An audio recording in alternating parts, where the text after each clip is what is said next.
300 के केल्विन पर 250 मिलीलीटर जल में 11 ग्राम ग्लूकोज को घोलकर उसका जलीय विलयन बनाया गया। ग्लूकोज विलयन में ग्लूकोज की द्रव्यमान प्रतिशतता क्या है? फिर बताया गया 300 के केल्विन पर जल का घनत्व जो बताया गया 0.996 ग्राम मिलीलीटर इनवर्स है। ठीक, तो यहाँ पर देखेंगे जो जल का आयतन क्या दे रखा है, क्या दे रखा है, जल का आयतन, जो जल का आयतन कितना दे रखा है, तो 250 मिलीलीटर, कितना दे रखा है, 250 मिलीलीटर दे रखा है। ठीक, उसके बाद देखेंगे जो जल का घनत्व, जल का घनत्व कितना दे रखा है, डेंसिटी दे रखी है, कितनी दे रखी है आपकी है, वो दे रखी है 0.996 ग्राम मिलीलीटर इनवर्स दे रखी है, ग्राम मिलीलीटर इनवर्स। ठीक, उसके बाद हमको क्या निकालना है, जल का द्रव्यमान निकालेंगे। क्या निकालेंगे, तो लिखेंगे जल का द्रव्यमान बराबर क्या होता है,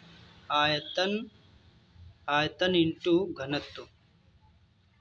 तो यहाँ पर मान रखेंगे आयतन कितना दे रखा है, 250, तो यहाँ लिखेंगे कितना, 250 लिखेंगे, इंटू डेंसिटी कितनी दे रखी है, डेंसिटी जो दे रखी है 0.996।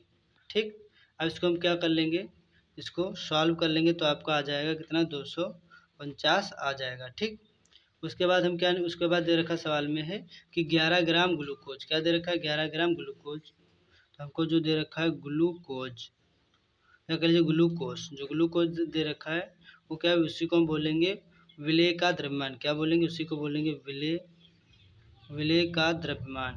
वो कितना आपको दे रखा है, वो दे रखा है 11, कितने ग्राम दे रखा है, 11 ग्राम दे रखा है। ठीक, फिर हम क्या लिखेंगे, विलयन का कुल द्रव्यमान, किसका, विलयन का कुल द्रव्यमान, और प्लस बराबर, विलयन का कुल द्रव्यमान बराबर लिखेंगे क्या, ग्लूकोज का द्रव्यमान, ग्लूकोज का द्रव्यमान प्लस जल का द्रव्यमान। ठीक, ग्लूकोज का द्रव्यमान प्लस जल का द्रव्यमान। तो यहाँ पर देखेंगे जो ग्लूकोज का द्रव्यमान वो कितना दे रखा है, अभी जो ग्लूकोज का द्रव्यमान दे रखा है 11 दे रखा है, और जो जल का द्रव्यमान निकाल के लाए कितना, 249।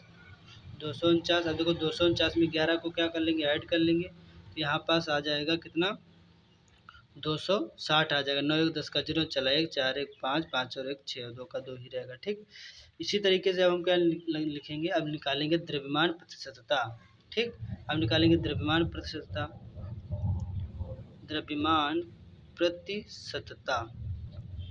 प्रतिशतता का फार्मूला देखो क्या होता है, द्रव्यमान प्रतिशतता का फार्मूला होता है ग्लूकोज का द्रव्यमान बटे कुल द्रव्यमान बटे विलयन का कुल द्रव्यमान। तो यहाँ पर देखेंगे ग्लूकोज का जो द्रव्यमान कितना दे रखा है, वो दे रखा है 11, और कुल द्रव्यमान जो दे रखा है, क्या दे, कुल द्रव्यमान मतलब विलयन का कुल द्रव्यमान वो कितना दे रखा है, 260, इंटू क्या करेंगे, 100 करेंगे। ठीक, अब यहाँ से क्या हो जाएगा, 1 0 से 1 0 कट जाएगा, अब यहाँ कितना आ जाएगा, 11 के 10 से गुणा करेंगे तो 110 हो जाएगा, इसको 26 से क्या करेंगे, भाग देंगे, तो आपका जो आ जाएगा 4.2307%।